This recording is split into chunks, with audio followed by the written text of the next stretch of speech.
Foreign exchange market में लोग risk से बचने और प्रॉफिट कमाने के लिए कुछ स्मार्ट स्ट्रेटेजीज यूज करते हैं। आज 1 मिनट में हम समझेंगे फॉरवर्ड एक्सचेंज, आर्बिट्रेज, हेजिंग और स्पेसिफाइंग के बारे में। पहला है फॉरवर्ड एक्सचेंज। फॉरवर्ड एक्सचेंज का मतलब है कि फ्यूचर डेट के लिए आज ही आप क्या कर रहे हो, एक्सचेंज रेट को फिक्स कर दे रहे हो।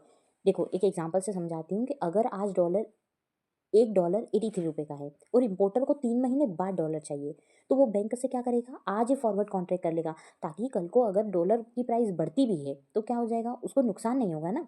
देखो, और सेकंड है हमारा आर्बिट्रेज। आर्बिट्रेज का मतलब क्या होता है, प्राइस डिफरेंस का फायदा उठाकर आप क्या कर रहे हो, रिस्क फ्री प्रॉफिट कमा रहे हो। देखो, एक एग्जाम्पल से समझाती हूँ कि अगर लंदन में $1 की प्राइस ₹83 है और न्यूयॉर्क में $1 ₹84 का है, तो एक स्मार्ट ट्रेडर क्या करेगा, लंदन से डॉलर खरीदेगा और न्यूयॉर्क में जाके क्या कर देगा, सेल कर देगा।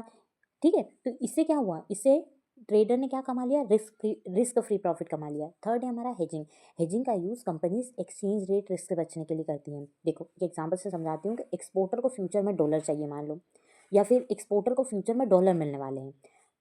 अगर डॉलर फ्यूचर में गिर भी जाता है तो लॉस हो जाएगा, इसलिए एक्सपोर्टर क्या करता है कि फॉरवर्ड कॉन्ट्रैक्ट या डेरिवेटिव यूज करके रिस्क को क्या कर लेता है, कवर कर लेता है।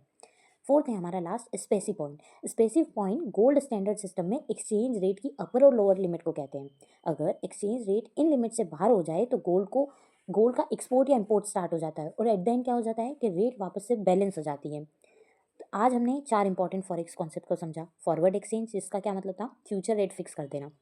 आर्बिट्रेज का क्या क्या मतलब था, प्राइस डिफरेंस से प्रॉफिट कमाना। हेजिंग क्या होता है, रिस्क को कवर करना। और स्पेसिफाइंग क्या होता है, गोल्ड स्टैंडर्ड लिमिट्स को सेट करना।